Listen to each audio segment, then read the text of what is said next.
ना होगा, और अगर सब मिलकर कोशिश करें तो रास्ता निकल सकता है। राजू के चेहरे पर एक उम्मीद की किरण जागती है।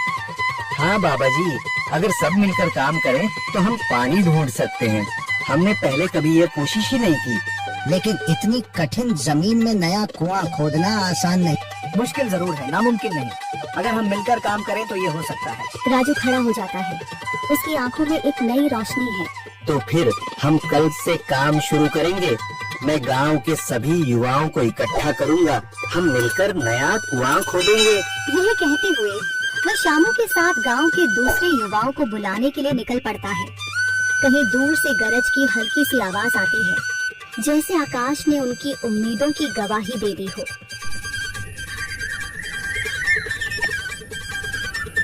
अगली सुबह राजू और शामू गांव के युवाओं को इकट्ठा करने निकल पड़े। चौधरी महेश की हवेली के सामने एक भीड़ जमा है।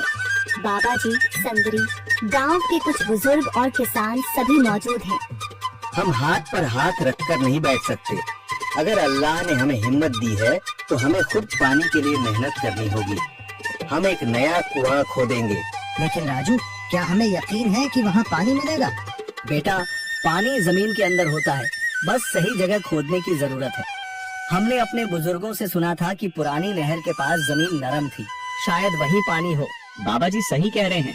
अगर तुम सब यह काम करने के लिए तैयार हो तो मैं अपने कुछ मजदूर भेज सकता हूँ। धन्यवाद चौधरी जी, लेकिन हम सब खुद भी मेहनत करेंगे। यह हमारे गांव के अस्तित्व की लड़ाई है। संदरी, जो अब तक चुप थी, आगे बढ़ती है। हम औरतें भी पीछे नहीं रहेंगी। हम पानी लाने की व्यवस्था करेंगी, खाना बनाएंगी, ताकि तुम सब आराम से काम कर सको। यही हिम्मत चाहिए थी संदर। पूरा गांव एक नई उम्मीद के साथ कुआं खोदने की तैयारी में जुट जाता है। दूसरी ओर कुआं खोदने का काम शुरू हो चुका है। राजू, शामू और दूसरे युवा बेलचे चलाने लगते हैं। मिट्टी बाहर निकाली जाने लगती है। तेज गर्मी के बावजूद सब पूरी हिम्मत के साथ जुटे हुए हैं। दोपहर की तेज धूप, जमीन आग की तरह तप रही है। गांव के लोग लगातार कुआं खोदने में जुटे हैं।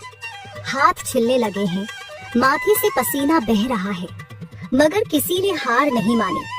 महिलाएं पानी और सत्तू लेकर आती हैं, ताकि पुरुषों को कुछ राहत मिले।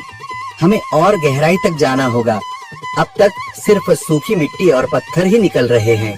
राजू, यह बहुत कठिन काम है। अगर हमें पानी न मिला? अल्लाह मेहनत करने वालों को कभी निराश नहीं करता बेटा।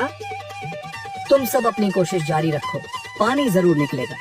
हिम्मत मत हारो। अगर अब रुक गए तो फिर कभी पानी नहीं मिलेगा।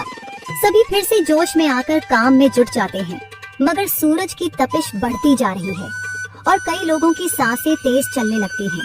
तभी एक तरफ से रामलाल और उसके आदमी हंसते हुए आते हैं। अरे भाई, तुम्हें लगता है कि जमीन तुम पर रहम करेगी? हाँ हाँ, ना समझ लोग, ये सब बेकार की मेहनत है। रामलाल, हमारा हौसला मत तोड़ो। अगर तुम मदद नहीं कर सकते तो कम से कम मजाक भी मत उड़ाओ। मदद? हाँ, मैं अपने कुएं का पानी बेच सकता हूँ, मगर मुफ्त में नहीं दूंगा। राजू सब अनसुना कर फिर काम में लग जाता है। शाम होने लगती है, लेकिन अभी तक पानी का नामो निशान नहीं। कुछ लोग मायूस होकर पीछे हटने लगते हैं। राजू, शायद रामलाल सही कह रहा है, यह सब बेकार है। नहीं शामू, हमें हार नहीं माननी। अगर आज हार गए तो फिर कभी हिम्मत नहीं कर पाएंगे। तभी अचानक फावड़ा किसी कठोर चीज से टकराता है। एक अजीब सी आवाज आती है। राजू चौंक कर देखता है और जल्दी जल्दी मिट्टी हटाने लगता है।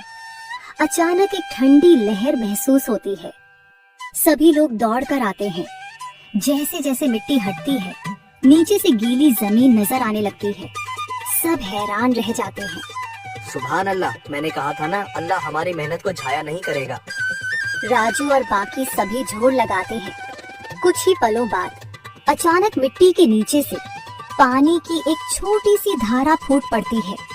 गांव वाले खुशी से चिल्ला उठते हैं। पानी पानी निकल आया। यह अल्लाह की कुदरत है रामलाल, जिस पर तुम्हें यकीन नहीं था। पूरा गांव आनंद से झूम उठता है। लोग एक दूसरे को बधाइयां देते हैं।